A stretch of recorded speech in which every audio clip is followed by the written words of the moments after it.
എല്ലാ കൂട്ടുകാർക്കും നല്ലൊരു രാത്രി ആശംസിച്ചുകൊണ്ട് മാമ്പഴത്തിന്റെ പുതിയ വീഡിയോയിലേക്ക് സ്വാഗതം. നമുക്ക് നേരെ ബാലന്റെ ഗോമതിയുടെ നാളത്തെ നല്ലൊരു പ്രൊമോ വിശേഷം കണ്ടാലോ. അങ്ങനെ ഇന്നത്തെ വിശേഷം നമ്മൾ കണ്ടു. കുളത്തിൽ ചാടാൻ പോയ മിത്രനെ അങ്ങനെ നന്ദൻ രക്ഷിച്ചുകൊണ്ട് വരുന്നുണ്ട്. അങ്ങനെ നന്ദൻ രക്ഷിച്ചുകൊണ്ട് വന്ന് ശരണ്ന്റെ അമ്മയുടെയും കൈകളിൽ മിത്രനെ ഏൽപ്പിക്കുകയാണ്. അങ്ങനെ രാത്രി മിത്ര ശരണ്ന്റെ ഭാര്യയുടെ കൂടെയാണ് കിടക്കുന്നത്. പക്ഷെ അങ്ങനെ കിടന്നാലും മിത്രയ്ക്ക് ഉറക്കം വരുന്നുണ്ടായിരുന്നില്ല. കിടന്നിട്ട് ഒരു സമാധാനമില്ല. മിഥുന്റെ ചതിയെക്കുറിച്ച് ഓർത്തിട്ട് മിത്ര പെട്ടെന്ന് ചാടി എഴുന്നേൽക്കുവാണ്. ഇനി ഇവിടെ കിടന്നിട്ട് കാര്യമില്ല, താൻ ആർക്കും ഒരു ബാധ്യയാവരുത്. അല്ലെങ്കിൽ തന്റെ വീട്ടുകാരിപ്പം വളരെയധികം വിഷമിക്കുന്നുണ്ടായിരിക്കും. അവരുടെ സ്വർണവും കാര്യങ്ങളും എല്ലാം പോയി. തന്റെ അച്ഛൻ ഇത്രയും കാലം കഷ്ടപ്പെട്ട് സ്വർണ്ണ പോയിരിക്കണേ. ഇനിയിപ്പോ താൻ എന്തിനു വേണ്ടി ജീവിക്കണം? തനിക്ക് അങ്ങോട്ട് തിരികെ പോകാനും പറ്റില്ല. അപ്പൊ ഒരേ ഒരു മാർഗമുള്ളൂ, അത് മരണം മാത്രമാണെന്ന് മിത്രയ്ക്ക് മനസ്സിലായി. മിത്ര പതുക്കെ എഴുന്നേറ്റ് നേരെ പുറത്തേക്ക് വരുവാണ്. ഈ സമയം ഇതൊന്നും ശരണ്ന്റെ ഭാര്യ അറിയുന്നുണ്ടായിരുന്നില്ല. അവര് നല്ല ഉറക്കോ. പതുക്കെ കതവ് തുറന്ന് പുറത്തേക്ക് ഇറങ്ങി അങ്ങോട്ട് പോവാണ്. അങ്ങനെ പുറത്തേക്ക് ഇറങ്ങി അങ്ങോട്ട് പോകുന്ന സമയത്താണ് മിത്രയെ കാഴ്ച കാണുന്നേ. നന്ദൻ അങ്ങോട്ട് വരുന്നേ. നന്ദനെ കണ്ടതും മിത്രയ്ക്ക് പിന്നെ എന്ത് ചെയ്യണമെന്നറിയില്ല. പെട്ടെന്ന് നന്ദനം വന്നിട്ട് ചോദിച്ചു, എന്താ വീണ്ടും മിത്രക്കുട്ടി അവിവേകം കാണിക്കാൻ പോവാണെന്ന് ചോദിക്കാം. ഇത് കേട്ടത് മിത്ര പറഞ്ഞു, അങ്ങനെയൊന്നുമല്ല, ഞാൻ ഒരു തവണ പറഞ്ഞു മരണം ഒന്നിനും ഒരു പരിഹാരം ആവില്ല എന്ന്. വീണ്ടും അതിന് തന്നെ ഇറങ്ങി പുറപ്പെട്ടിരിക്കല്ലേന്ന് ചോദിക്കുക. പെട്ടെന്ന് മിത്രയ്ക്ക് എന്ത് മറുപടി പറയണം?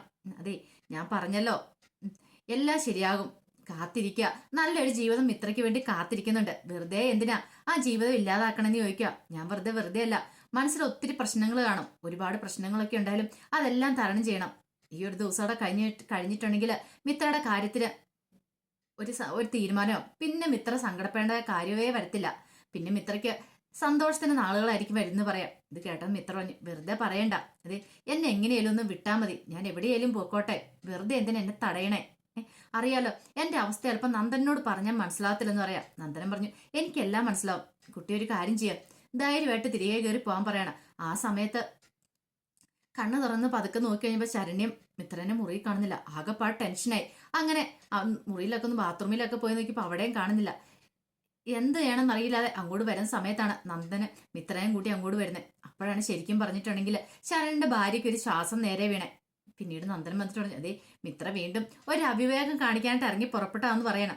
പെട്ടെന്ന് ശരണ്ന്റെ ഭാര്യ വന്നിട്ട് ചോദിച്ചു, എന്താ മിത്ര നീ ഇതെന്ത് പരിപാടിയാ കാണിച്ചേ? ഇതേ ഞാൻ എപ്പോഴൊന്ന് ഉറങ്ങിയെന്നറിയാവോ, എനിക്ക് നല്ല ടെൻഷൻ ഉണ്ടായിരുന്നു, നീ എന്തേലും അവിവേകം കാണിക്കുമെന്ന് ഓർത്തിട്ട്. അതുകൊണ്ട് ഞാനാണെങ്കിൽ വളരെ വൈകിയ കിടന്ന് ഉറങ്ങിയത്, ഒന്നും മയങ്ങിപ്പോയി. ആ സമയത്ത് നിനക്കിത് എങ്ങനെ തോന്നി കുട്ടി ഇറങ്ങിപ്പോയെന്ന് ചോദിക്കുക. മിത്രയ്ക്ക് വല്ലാത്ത സങ്കടമായിരുന്നു. നന്ദനം പറഞ്ഞു, ഇതേ സൂക്ഷിച്ചോട്ടോ, ഇനി പേടിക്കാനൊന്നുമില്ല, മിത്രനെ ഞാൻ കാര്യങ്ങളൊക്കെ പറഞ്ഞ് മനസ്സിലാക്കിയിട്ടുണ്ടെന്ന് പറയണം. പിന്നീട് നന്ദനെ അങ്ങോട്ട് പോവാം. മിത്രേനെ കൂടെ മുറിയിലേക്ക് വന്നു കഴിഞ്ഞപ്പോൾ ശരണ്ന്റെ ഭാര്യ പറഞ്ഞു, നീ എന്തിനാ മിത്ര ഇങ്ങനെയൊക്കെ ചെയ്യാൻ പുറപ്പെട്ടെ? നിന്നോട് പറഞ്ഞില്ലേ നേരം വെളുത്തോട്ടെ ഒരു കാര്യം ചെയ്യാം, നിന്റെ വീട്ടിൽ ഞങ്ങൾ കൊണ്ടേ ആക്കാം, ശരണേട്ടനും അമ്മയോടും പറഞ്ഞിട്ട് ഞങ്ങൾ കൊണ്ടേ ആക്കാം, നീ പേടിക്കാൻ ധൈര്യമായിട്ടിരിക്കുക.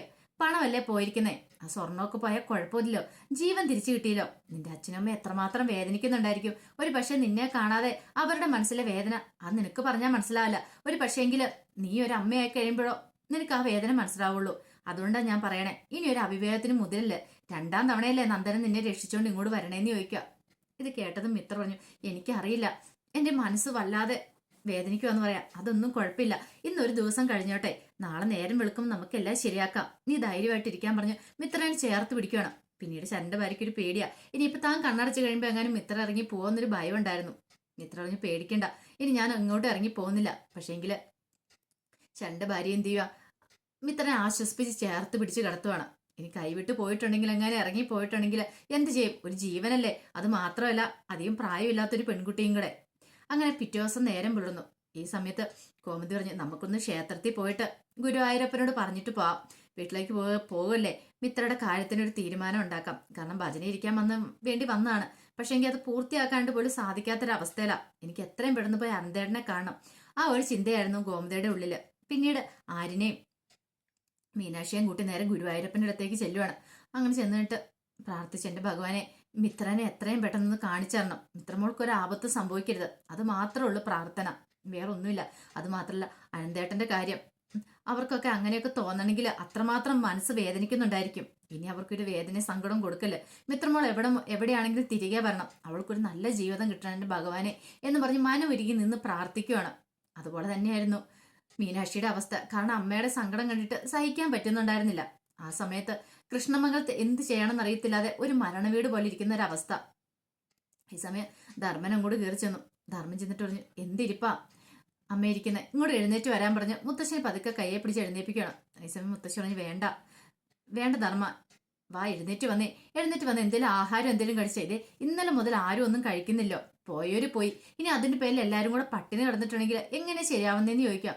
ഇത് കേട്ട മുത്തശ്ശി പറഞ്ഞു, എനിക്കൊന്നും വേണ്ട, എനിക്ക് എന്റെ തൊണ്ടയ്ക്ക് കുഴിയുന്ന താഴേക്ക് ഒന്നും ഇറങ്ങത്തില്ല എന്ന് പറയണം. പിന്നീട് ധർമ്മം പോയി ചായയൊക്കെ എടുത്തോണ്ട് കൊടുക്കുന്നുണ്ട്. അതിനുശേഷം നന്ദിതേനെ രാജേഷിനെ എല്ലാം ചെന്ന് വിളിക്കുകയാണ്. പക്ഷെ അവർക്ക് ആർക്കും ഒരു ഊർജ്ജസ്വലത ഇല്ലായിരുന്നു. അവരെല്ലാം വെറുതെ എഴുന്നേറ്റൊരു ജീവച്ചാമം പോലെ ഇങ്ങനെ ഇരിക്കുകയാണ്. അതുപോലെ തന്നെയായിരുന്നു അച്യുതന്റെ അനന്തന്റെ കാര്യം. അവർ പറഞ്ഞു, ഇനി നാട്ടുകാരുടെ മുഖത്ത് എങ്ങനെ നോക്കും. ധർമ്മം പറഞ്ഞു, അതൊന്നും കുഴപ്പമില്ല ഏട്ടാ, നമ്മൾ ഇതൊക്കെ ഫേസ് ചെയ്യണം, ഇതൊക്കെ ലോകത്തിൽ നടക്കാത്ത കാര്യമൊന്നും അല്ലല്ലോ. പിന്നെ എന്തിനാ പേടിക്കണേ, നമ്മൾ ധൈര്യസമേതം നമ്മളോട് ഇങ്ങോട്ട് എന്തെങ്കിലും ചോദിച്ചുകൊണ്ട് വരുവാണെങ്കിൽ ധൈര്യസമേതം അങ്ങ് പറഞ്ഞാൽ മതി.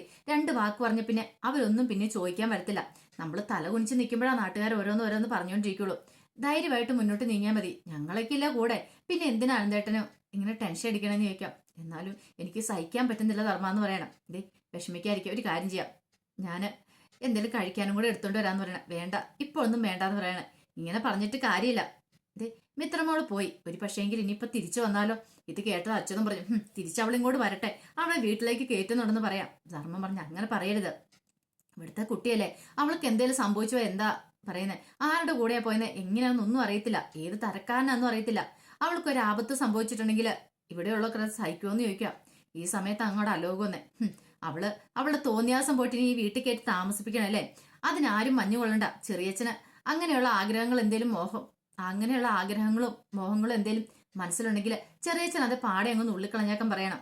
ഈ സമയം ധർമ്മം പറഞ്ഞു, അങ്ങനെയൊന്നും പറയില്ല അലോകെ. ഇത് കേട്ടപ്പോ അലോക പറഞ്ഞു, അതിന്റെ വിഷമം ചെറിയച്ഛന് പറഞ്ഞാൽ മനസ്സിലാവല്ല. കല്യാണം അവളുടെ മാത്രമല്ല, എന്റെ കല്യാണവും കൂടെ മുടങ്ങിയിരിക്കുന്നത്. ഒരു കാര്യം ചെയ്താലോ, അവരോടൊന്ന് സംസാരിച്ച് നോക്കിയാലോ, വിവേകിന്റെ അച്ഛനോടൊക്കെ. കാരണം മിത്ര പോയെന്ന് കരുതിയിട്ട് ആതിരയുടെ നിന്റെ കല്യാണം മുടങ്ങേണ്ട കാര്യമില്ലോ എന്ന് പറയാം. ഈ സമയത്ത് അലോക് പറഞ്ഞു, നടന്നത് തന്നെ അങ്ങോട്ട് പറഞ്ഞോണ്ട് എങ്ങനെയാ ചെല്ലുന്നേ, അവരിനെ സമ്മതിക്കൂന്ന് ഓർത്താണോ? ഞാനും ആതിരും തമ്മിൽ കുറച്ച് ദിവസം കൊണ്ടാണ് നന്നായിട്ട് അടുത്തായിരുന്നു. ഈ സമയം ധർമ്മം പറഞ്ഞു, നോക്കട്ടെ, ഒന്ന് സംസാരിച്ചു നോക്കാം, ഒരു പക്ഷേങ്കിലും നടന്നാലോ എന്ന് പറയാണ്. പിന്നീട് ധർമ്മം വീട്ടിലേക്ക് വരിക. ഈ സമയം ബാലൻ ചോദിച്ച്, എങ്ങനെയാ ഇവിടുത്തെ കാര്യങ്ങൾ പറഞ്ഞു. എല്ലാരും ധർമ്മ സങ്കടത്തില, അലോകിന്റെ വിവാഹം മുടങ്ങിയല്ലോ എന്ന് പറയാണ്. ഈ സമയം ബാലൻ പറഞ്ഞു, ഒരു കാര്യം ചെയ്യാം, അലോകിന്റെ വീട്ടുകാരോടൊന്ന് അലോകിന്റെ അല്ല വിവേകിന്റെ വീട്ടുകാരോടൊന്ന് സംസാരിച്ചു നോക്കിയാലോ. ഒരു പക്ഷേങ്കിൽ ആതിരയുമായിട്ടുള്ള വിവാഹം അതവര് ചോദിച്ചു നോക്കിയാൽ ചിലപ്പോൾ നടക്കുമല്ലോന്ന് അറിയില്ലോ എന്ന് പറയണം. ഇത് കേട്ടപ്പോൾ ധർമ്മം പറഞ്ഞു, അങ്ങനെ അവരിനി വിവാഹം നടക്കുവോ, വിവാഹം മുടങ്ങിപ്പോയതല്ലേ എന്ന് ചോദിക്കാം. ബാലൻ പറഞ്ഞു, നമ്മുടെ രീതിയിൽ നമ്മളൊന്ന് ചോദിച്ചു നോക്കുവാണെങ്കിൽ ഒരു പക്ഷെ കയ്യേക്കാലെ വീണ്ടാണെങ്കിലും ഒരു കല്യാണമെങ്കിലും നടക്കുവാണെങ്കിൽ അത് നല്ല കാര്യമല്ലേന്ന് ചോദിക്കാം. ധർമ്മം പറഞ്ഞു, വെറുതെ എന്തിനാ അളിയാ വേണ്ടാത്ത പണിക്ക് പോകുന്നേ, ഇനി എന്താണല്ലോ കല്യാണമൊന്നും നടക്കാൻ പോകുന്നില്ല, ഇനിയിപ്പം മിത്രമോള് വന്നിട്ടുണ്ട് തിരികെ അവിടെ കേറ്റില്ല എന്നാ പറയണേ, എനിക്കറിയില്ല എന്ത് ചെയ്യണമെന്ന് പറഞ്ഞ് ധർമ്മ സങ്കടത്തിലാവുകയാണ്. ഈ സമയം ബാലൻ പറഞ്ഞു, അതൊക്കെ ഇപ്പോഴത്തെ ഇത് പറയണല്ലേ, അതൊക്കെ ശരിയായിക്കോളൂ എന്ന് പറയാം. ധർമ്മം പറഞ്ഞേ, എനിക്ക് അങ്ങനെ പ്രതീക്ഷയില്ല, അങ്ങനെ പ്രതീക്ഷ ഉണ്ടായിരുന്നെങ്കിൽ ഗോമതി ചേച്ചി ഇത്രയും കാലമായി അവിടെ നിന്ന് ഇറങ്ങിയിട്ട് ഇന്നുവരെ ആ വീട്ടിൽ കയറ്റിയിട്ടില്ലല്ലോ, അതുകൊണ്ടാണ് ഞാൻ പറഞ്ഞതെന്ന് പറയണം. ഇത് കേട്ടൻ ബാലൻ പറഞ്ഞു, സാരമില്ല പോട്ടെ, നീ വിഷമിക്കാതിരിക്കുക. അല്ല മിത്രനെ കുറിച്ച് വല്ല വിവരം ആർക്കെങ്കിലും കിട്ടിയോന്ന് ചോദിക്കാം. ഇല്ല, ഇതുവരെയായിട്ട് ഒരു വിവരം കിട്ടിയിട്ടില്ലെന്ന് പറയണം. അല്ല ഒരു പോലീസ് കംപ്ലൈന്റ് കൊടുക്കാൻ പറയുകയാണെങ്കിൽ എളുപ്പം ഉണ്ടായിരുന്ന കാര്യങ്ങളൊക്കെ ഇനി പോലീസുകാർ അന്വേഷിക്കില്ലെന്ന് ചോദിക്കാം. അത് ശരിയാ, പക്ഷെ അതിനെക്കുറിച്ചൊന്നും അവരിതിനായിട്ടൊന്നും പറഞ്ഞിട്ടില്ല. ഒരു പക്ഷേങ്കിൽ നാണക്കേട് വിചാരിച്ചിട്ടായിരിക്കും ആരുടെയും കൂടെ ഒളിച്ചോടിയിട്ടുണ്ടെങ്കിൽ ഇനിയിപ്പോ പോലീസ് കേസ് ആയിട്ടുണ്ടെങ്കിൽ അത് അതിനേക്കാളും വലിയ പൊല്ലാപ്പാന്ന് കഴിയിട്ടായിരിക്കും അതൊന്നും കൊടുക്കാത്തേന്ന് പറയാണ്. ഈ സമയം ക്ഷേത്രത്തിൽ പോയി പ്രാർത്ഥിച്ചിട്ട് ഗോമതി അവരെല്ലാം കൂടെ തിരിയും ഇങ്ങോട്ട് വരുവാണ്. ഇനിയിപ്പോ ചെന്ന് ബാഗൊക്കെ എടുത്തോണ്ട് പോയാൽ മാത്രം മതി. അങ്ങനെ വരുമ്പോഴാണ് ജാനകി അങ്ങോട്ട് വരുന്നത്. ജാനകിനെ കണ്ടതും ഗോമതി പറഞ്ഞു, അതെ ഞങ്ങളൊന്ന് തിരികെ വീട്ടിലേക്ക് പോവാട്ടോ എന്ന് പറയണം. എന്താ പറ്റി, ഭജനം തീർന്നില്ലല്ലോ, ഭജന ഇരിക്കാൻ വന്നതല്ലേ, പിന്നെ എന്താ പെട്ടെന്ന് പോണേന്ന് ചോദിക്കാം. അല്ല പോണം, എനിക്ക് പോയി ഏട്ടന്മാരെ ഒന്ന് കാണണമെന്ന് പറഞ്ഞ് ഗോമതി കരയാണ്. ഇത് ഇങ്ങനെ കരയല്ലേ, സങ്കടപ്പെടല്ലേ, എല്ലാത്തിനും ഒരു പരിഹാരം ഉണ്ടാവുമെന്ന് പറയാം. ഇനി പരിഹാരം ഉണ്ടാവുമെന്ന് എനിക്ക് തോന്നുന്നില്ല, എന്റെ പ്രാർത്ഥനകളും കാര്യങ്ങളും എല്ലാം ഞാൻ ഗുരുവായൂരപ്പനോട് പറഞ്ഞിട്ടുണ്ട്. ഇനിയിപ്പം ഗുരുവായൂരപ്പൻ രക്ഷിക്കട്ടെ മിത്രമോളെ, അല്ലാതെ ഇപ്പൊ എന്ത് ചെയ്യാനെന്ന് പറയണം. ഈ സമയം ജാനകി പറഞ്ഞു, അതെ ഞങ്ങളും പ്രാർത്ഥിക്കാം, അവൾ എത്രയും പെട്ടെന്ന് തിരികെ വരാനായിട്ട് ഞങ്ങളും പ്രാർത്ഥിക്കാന്ന് പറയാണ്. പിന്നീട് പറഞ്ഞു, ശരി ഞങ്ങളൊന്ന് നീങ്ങട്ടെ എന്ന് പറയണം. പെട്ടെന്നാണ് ജാനകി ചോദിച്ചത്, അല്ല ആ പെൺകുട്ടിയുടെ ഫോട്ടോ വല്ലതുണ്ട്, ഒരു പക്ഷേങ്കിൽ ഇവിടെ എങ്ങാനും വരുവാണെങ്കിൽ കാണുവാണെങ്കിൽ ഞങ്ങളെ അറിയിക്കാലോ, ഞങ്ങൾക്ക് വിളിച്ചു പറയാലോ എന്ന് പറയണം.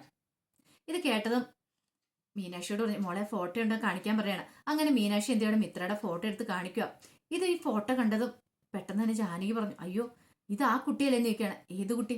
അല്ല ഇന്നലെ രാത്രിയിൽ ഞാൻ പറഞ്ഞില്ല ഞങ്ങളുടെ റൂമിന്റെ തൊട്ടടുത്ത് ഒരു പെൺകുട്ടി ഉണ്ടായിരുന്ന ഭർത്താവായിട്ട് പിണങ്ങിയ എപ്പോഴും വഴക്കൊക്കെയാന്ന് പറഞ്ഞില്ലായിരുന്നോ? അതെ ഈ പെൺകുട്ടി ഇപ്പോൾ ഇവിടെ ഉണ്ടെന്ന് പറയണേ. എവിടെയുണ്ട്? ഇതേ ശരണിന്റെ ഭാര്യയുടെ കൂടെ ഉണ്ടെന്ന് പറയണേ, എന്റെ മകളുടെ കൂടെ ഉണ്ടെന്ന് പറയണേ.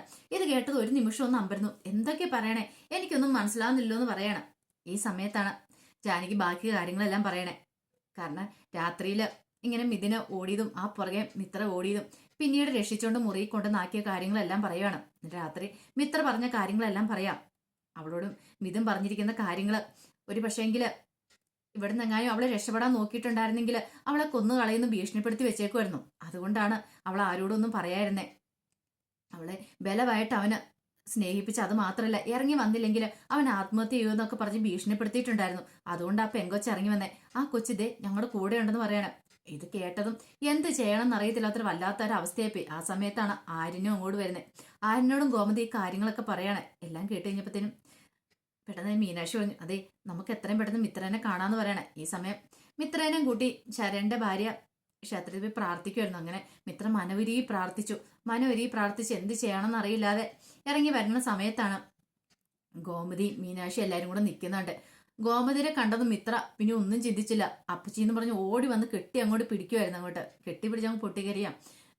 ഗോമതിക്ക് എന്ത് ചെയ്യണമെന്ന് അറിയാതെ വല്ലാത്തൊരു അവസ്ഥയായിപ്പോയി. കാരണം ഇതുവരെ മിത്രയ്ക്ക് എന്തോ ആപത്ത് സംഭവിച്ചെന്ന് കരുതിയിരുന്ന, പക്ഷെ മിത്രനെ ഗുരുവായൂരപ്പൻ തിരികെ തന്നിരിക്കുന്നു.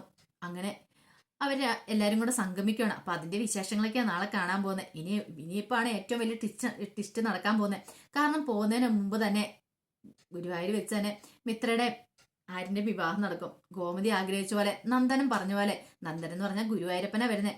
ഗുരുവായൂരപ്പൻ പറഞ്ഞ പോലെ ഇനി ഗോമതിക്ക് കല്യാണമൊക്കെ കാണാൻ പറ്റും. അപ്പൊ അതിന്റെ അടിപൊളി വിശേഷങ്ങളാ കാണാൻ പോകുന്നത്. ആ വിശേഷങ്ങൾക്കായി നമുക്ക് എല്ലാവർക്കും കാത്തിരിക്കാം കേട്ടോ. അപ്പൊ ഒരിക്കൽ കൂടി എല്ലാവർക്കും നല്ലൊരു രാത്രി ആശംസിച്ചു നിർത്തുന്നു. നന്ദി.